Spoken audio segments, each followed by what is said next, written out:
E nós estamos de volta com o Show Business. Ele é paulistano, sétimo de uma família de 8 filhos, já foi office boy de uma companhia de bebidas e em 2008 criou uma empresa na região amazônica que se tornou referência na geração de energia limpa, empregando mais de 7.000 profissionais. Eu estou ao lado de Milton Stigl, que é CEO e fundador da Brasil Biofuels, a BBF, a maior produtora de óleo de palma da América Latina, que tem produzido biocombustíveis e energia renovável no norte do Brasil. Milton, brigadíssimo pela presença aqui no Show Business. Como é que aquele office boy do passado virou um dos grandes empresários brasileiros? Obrigado, Bruno, por me convidar, por estar aqui e poder contar um pouco da minha história. É uma história longa, mas começa basicamente no desejo de empreender. Então, eu sempre comento que é uma característica de cada pessoa. Tem gente que quer empreender e tem gente que tem vocação para outras coisas. No meu caso, eu adoro o desafio, eu quero produzir, quero conhecer as coisas. E foi numa viagem em Roraima que eu tive a ideia de aproveitar a cultura da palma, que é uma cultura perene, para desenvolver uma região que tinha muito pouco de infraestrutura, mas tinha riquezas naturais incomensuráveis.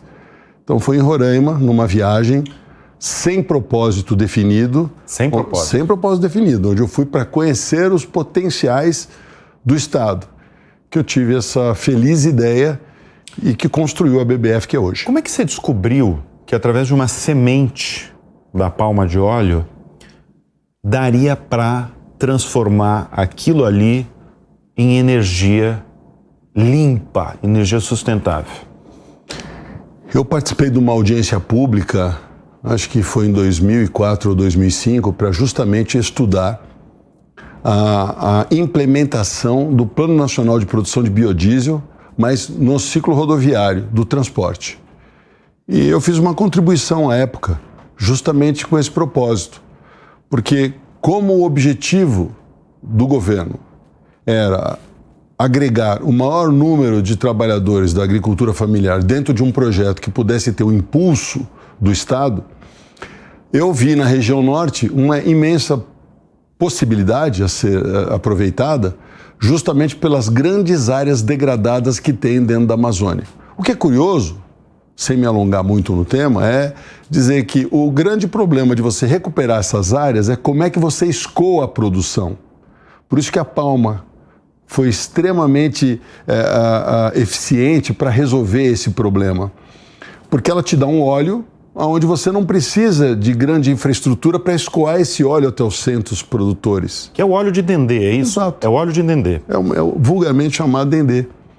E como esse programa era para o diesel rodoviário, eu falei, olha, a gente não tem uso rodoviário dentro das regiões remotas, mas nós temos as termoelétricas a diesel, que operam em diversos municípios do sistema isolado na região amazônica, que podem ser, sim, os consumidores que nós estamos buscando.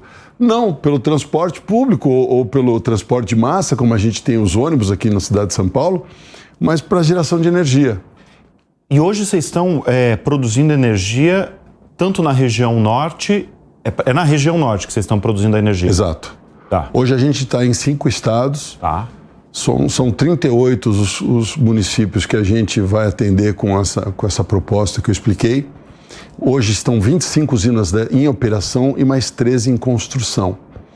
Mas o interessante é que você não precisa de nenhum tipo de subsídio, você não precisa de nenhum tipo de ação do Estado para desenvolver essa cultura, porque geralmente no sistema isolado, que é assim que se chama essas regiões onde a energia é produzida de forma individualizada, sem linhas de transmissão para poder fazer a circulação da energia produzida, você tem tarifas altas. Por quê? Porque chegava a gastar até 2 litros de óleo diesel para ter 1 megawatt com geração térmica produzida a diesel. Então, não sei se eu fui claro, você gasta 2 no transporte para ter 1 litro de diesel para geração térmica. Agora, tem um grande lance da BBF que é um projeto futuro, que é para 2025, né? Que é o combustível sustentável da aviação. Vocês não estão ainda produzindo isso? Não. Vai ser para 2025? 2025, começo de 2026. Qual que é a expectativa? Porque eu, leigo no assunto, eu imagino que vai ter uma corrida aí das companhias aéreas no mundo atrás desse combustível de aviação. Como é que está o cenário aí da aviação hoje em relação na busca mesmo desse combustível sustentável? Essa corrida já começou. E o Brasil tem todas as condições para ser líder nesse setor. A Palma no mundo, só para o telespectador que acompanha você entender, ela tem sua produção concentrada no Sudeste Asiático. 3 países, Indonésia, Malásia e Tailândia, produzem 90% de todo o óleo de palma consumido no mundo e é o óleo mais consumido pela humanidade. Então você vê que é um produto relevante. O ponto é que esses países têm de área plantada mais ou menos 18, 19 milhões de hectares. Nos idos de 2007 para 2010, o governo brasileiro construiu a melhor legislação para uma cultura agrícola que esse país já conheceu, que é justamente a cultura da palma. O que diz esse decreto que foi assinado pelo presidente Lula em maio de 2010? Que só pode plantar palma no território nacional em áreas antropizadas até dezembro de 2007. Então, o Código Florestal, que ele regula o que você pode fazer de abertura numa propriedade rural. Então, no Sudeste, você pode abrir até 80% da área, Sul-Sudeste. No Centro-Oeste, você pode abrir até 65% da área. Na região Norte, que é a região amazônica onde nós estamos, você pode abrir apenas 20% da área para fazer uma cultura. No caso da palma, você não pode abrir nenhum hectare. Ou seja, você só pode plantar em áreas que foram devastadas, degradadas anteriormente. Então, olha a resposta que nós estamos dando para o mundo. Nós podemos, como você falou, atender a esse anseio das companhias aéreas em fazer a descarbonização do setor, sem sequer derrubar uma única árvore no Brasil e produzir o dobro que se produz hoje nesses países do Sudeste Asiático. Olha que oportunidade que nós temos. Em razão disso, a Vibra, que é a antiga BR Distribuidora, em parceria com a BBF, está apostando justamente nisso, onde nós construiremos a primeira refinaria verde do Brasil, ou a biorefinaria, para produzir nela o diesel verde e o SAF, que é o combustível de aviação sustentável. Eles, diferentemente de outros combustíveis, não precisam ser misturados, eles podem ser usados na sua forma original, 100% nos motores a diesel e também nas turbinas de avião. O método que hoje o mundo está adotando é que haja uma mistura de 50% para os voos comerciais, em até 50%. Isso não será alcançado no início, porque como todo início de processo para transição energética na questão da aviação, ele deve começar timidamente com 2% e aos poucos, conforme a capacidade industrial e produtiva forem sendo disponibilizados ao mercado, os agentes reguladores vão aumentando esse percentual. Milton, você citou alguns países nessa sua resposta. Como é que os outros países, os países estrangeiros, eles veem o Brasil em relação à energia limpa, energia sustentável? O Brasil ele tem uma característica bem diferenciada pela sua questão territorial, que é praticamente continental. O que nós temos aqui é justamente uma pluralidade de soluções, né? E o mundo está atento a isso. Então, hoje, a tecnologia para esses combustíveis de segunda geração, que você citou na sua pergunta anterior, eles têm a possibilidade de serem produzidos através de óleos e gorduras, óleos vegetais e gorduras animais, que é o processo HEFA. Mas a Europa e alguns outros países no mundo estão apostando em outras tecnologias, mesmo porque eles são pequenos em produção de óleo vegetal comparado com a necessidade que, por exemplo, a indústria aeronáutica necessita. Então, assim, todo o foco está voltado para o Brasil, Porque aqui a gente pode produzir a biomassa, a gente pode produzir o óleo vegetal, a gente tem uma imensidão para ser desbravada com a questão do hidrogênio verde, com a eletrólise. Então, assim, eu tenho certeza que nos próximos anos vai entrar muito dinheiro na economia verde para o Brasil, porque é o país que vai assumir essa liderança. Eu lembro agora da sua primeira resposta aqui no programa, e você falou que você praticamente nasceu com essa veia empreendedora. E eu lembro de uma vez que você me falou que você nunca esquece algo que a sua mãe falou, uma frase que a sua mãe falou, que ela falou, abre aspas, vou até ler aqui, olha. Presta atenção, meu filho, porque 90% das pessoas no mundo não sabem por que acordam e nem por que vão dormir. Você sempre foi esse menino focado aí, que sabia muito bem que ao acordar tinha uma meta, um objetivo, e ao dormir também? Isso é muito interessante.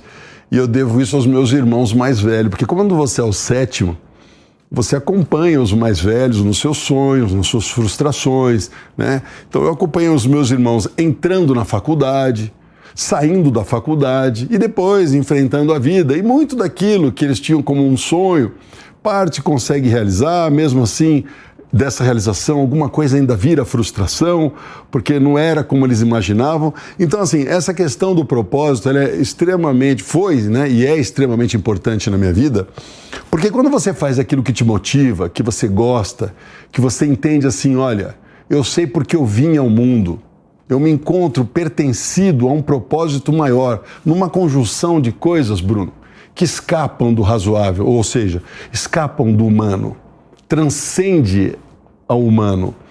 E é assim que eu me sinto quando você faz a pergunta, como é que um cara de São Paulo vai para a região norte? Você tinha algum parente? Você teve alguma experiência de uma empresa que te transferiu para... Nada disso aconteceu. Não teve nada. Tem alguém na sua família que plantava palma, que produzia biocombustível? E eu digo para você, nada disso. Qual que é a sua formação? Eu não sou formado em nada. Formado pela vida. Pela vida. Pela vida. Eu sou o único dos 8 filhos da minha mãe que tanto me orientou, que não estudou, que eu não fiz nada. Agora, você está falando de São Paulo, né? Que você é aquele menino paulistano e tal. Como é que... Quando você chega em Roraima e vê aquela empresa sua, uma tremenda de uma usina, milhares de trabalhadores seus, porque você é o CEO da empresa, qual que é a tua sensação quando você vê essa cena? Você chega ali, que não é em Boa Vista, né? É uma cidade chamada São João da Baliza, uma cidade de 7 mil habitantes. Quando você vê essa cena da produção ali, qual que é a tua sensação? Eu lembro da minha mãe, porque foi aí que eu encontrei o propósito da minha existência. Eu preciso confessar que ao iniciar o projeto, eu tive inúmeras vezes onde eu desanimei, eu achei que não ia dar certo, eu achei que eu estava querendo pôr muita coisa dentro de um cesto e que eu não tinha capacidade para carregar esse cesto sozinho, mas a vontade, né? A força assim, que a gente encontra no olhar dessas pessoas que são muito simples de ser, mas têm uma força moral gigantesca, sempre conseguiam me levantar a moral e eu via nessas pessoas o meu principal motivação para que eu não desistisse. Então é interessante porque a região onde a gente está hoje com a matriz da empresa é a principal empresa, sem dúvida, mas imagine o seguinte... vocês viraram o maior empregador, eu acho que ali da região. Do né? Estado. Do Estado. Depois do governo, somos nós os maiores empregadores, mas eu pergunto para você, e se eu tivesse desistido? Vejam, aonde essas pessoas estariam? Hoje, naquele município que você citou, São João da Baliza, que não tinha nada, hoje você encontra agência do Correio, agências bancárias, academia de ginástica, hotéis, restaurantes, supermercado. Quando eu cheguei lá, isso não existia absolutamente nada. Então, essa transformação que a gente consegue promover, e ela não acontece, Bruno, de repente, ela é uma coisa que é gradativa.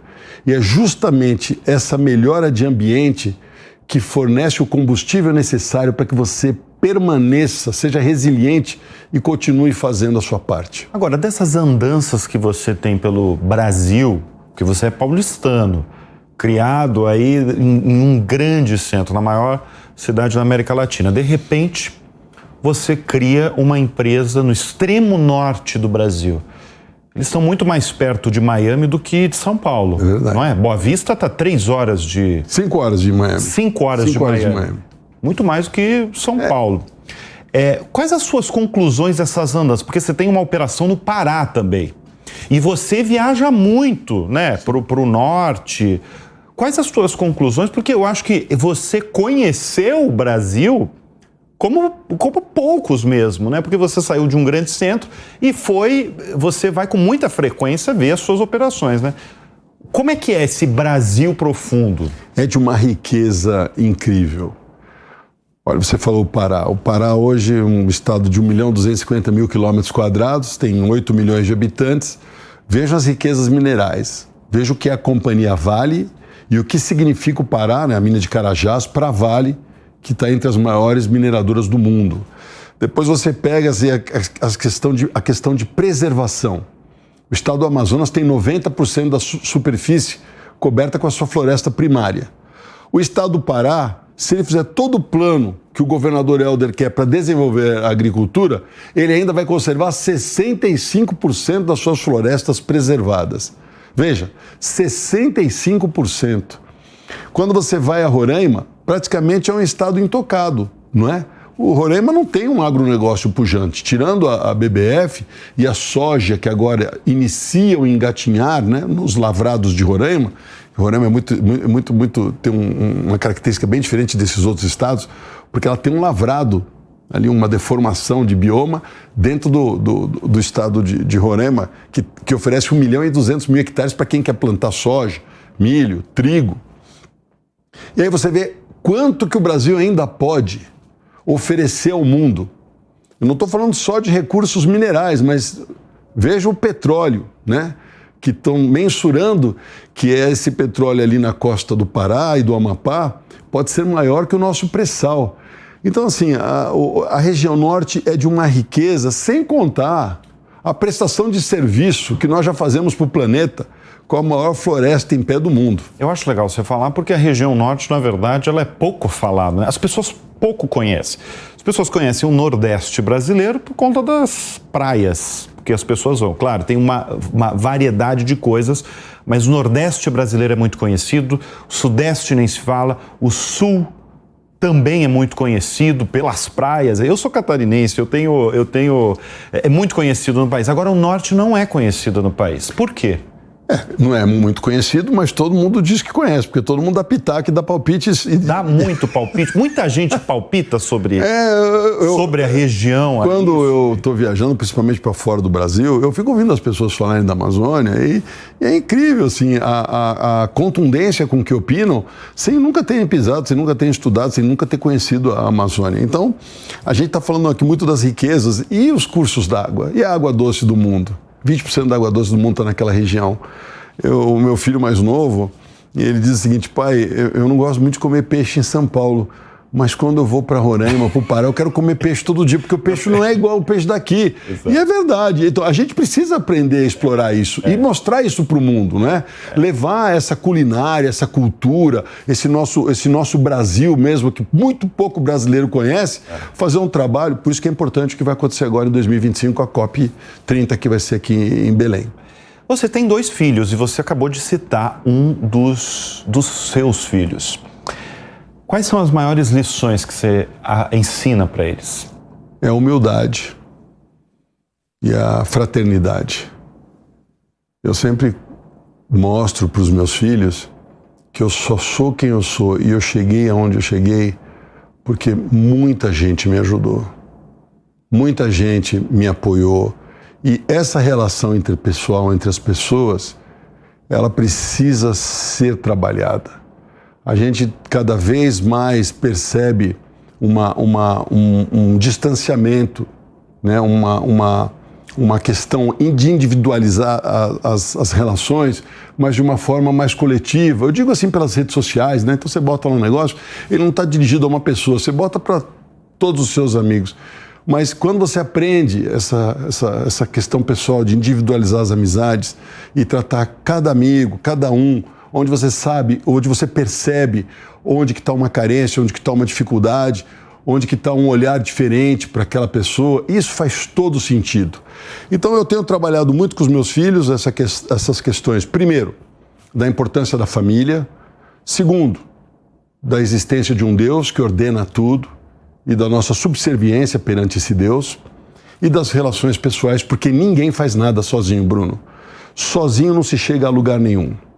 Você é um cara muito religioso. Você já acabou de citar nessa sua última resposta. Qual que é o papel da religião e da sua crença em Deus nessa tua trajetória notável aí que a gente está mostrando aqui no Show Business? Ela é fundamental. Eu, de pequeno, citando a mesma mãe, que você falou que fez essa provocação do propósito, e eu sempre busquei esse propósito, e completando a minha resposta para você, e eu vou dando ela aos poucos, porque é muito profunda, e ela diz assim: peça inspiração, não é para um coach, não é para um professor, não é para o seu irmão mais velho e nem para sua mãe. Peça o propósito da tua vida para quem te deu a vida. Silencie e dobre os teus joelhos e peça a esse Deus Criador que te deu a bênção e a misericórdia da existência o que Ele espera na tua vida de você. E Ele vai te responder.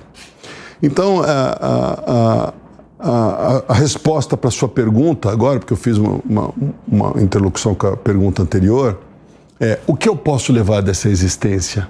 Absolutamente nada. Veja a armadilha que é a vida. Se você tentar, de qualquer forma, qualquer coisa que você ganhe material, transportá-la ou fazer que ela fique fixa a você, o único resultado dessa busca vai ser frustração, porque não tem nada que vá permanecer com você.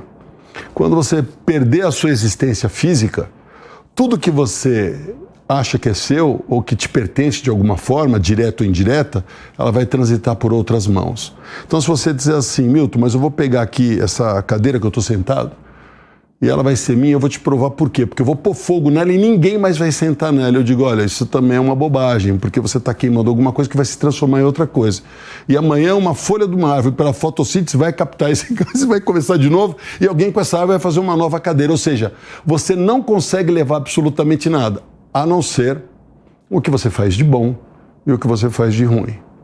Então, essa é uma questão fundamental para dizer para você que, independente dessa ascensão econômica, empresarial que a gente está conversando aqui, isso não alterou em nada a minha existência, porque eu tenho o mesmo padrão de vida, eu moro na mesma casa. Você mora na mesma casa do... Desde 1983, faço tudo igual, não tenho absolutamente nenhum sinal de riqueza aparente, sou uma pessoa muito simples, não tenho casa de praia, não tenho casa de campo, não tenho barco, não tenho avião. Então você vê... Como é que você se diverte?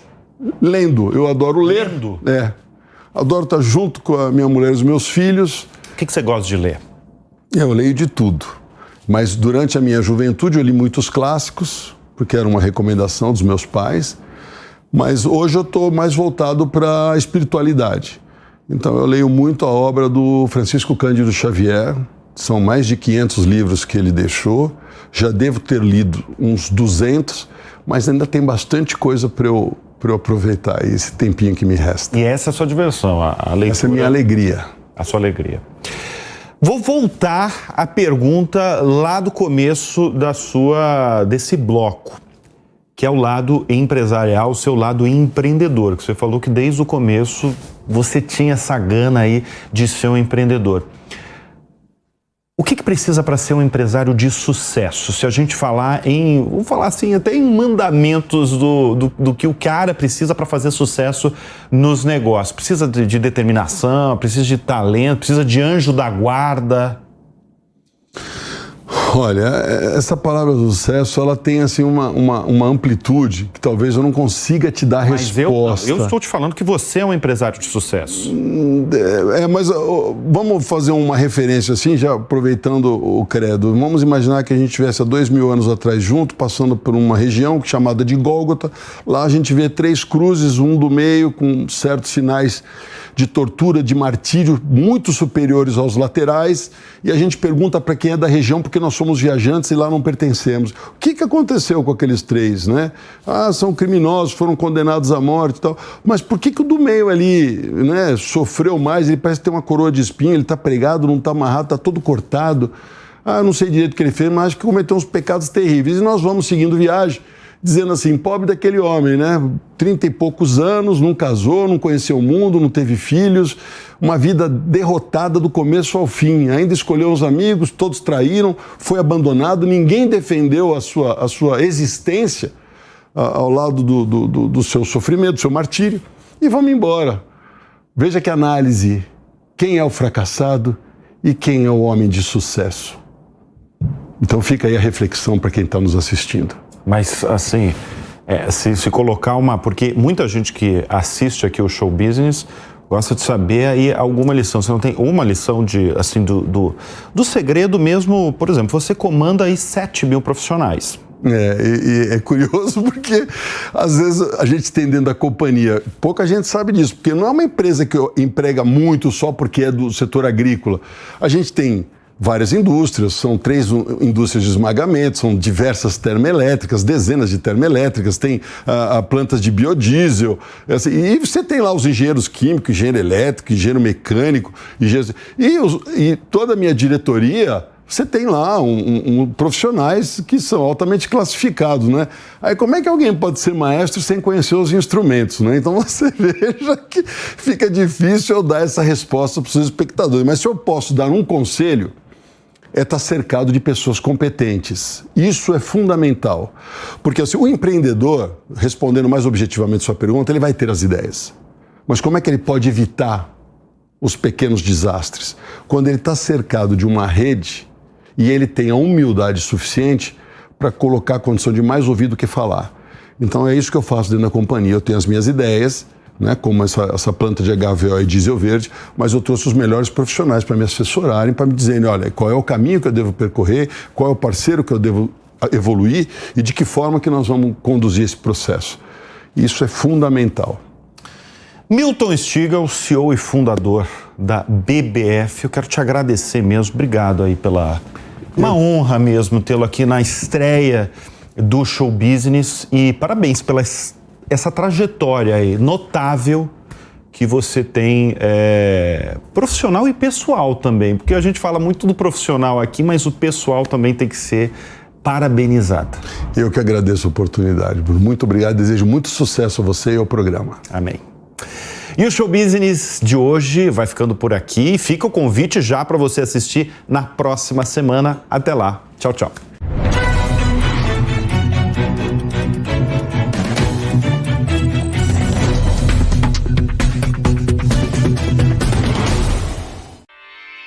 Realização Jovem Pan News.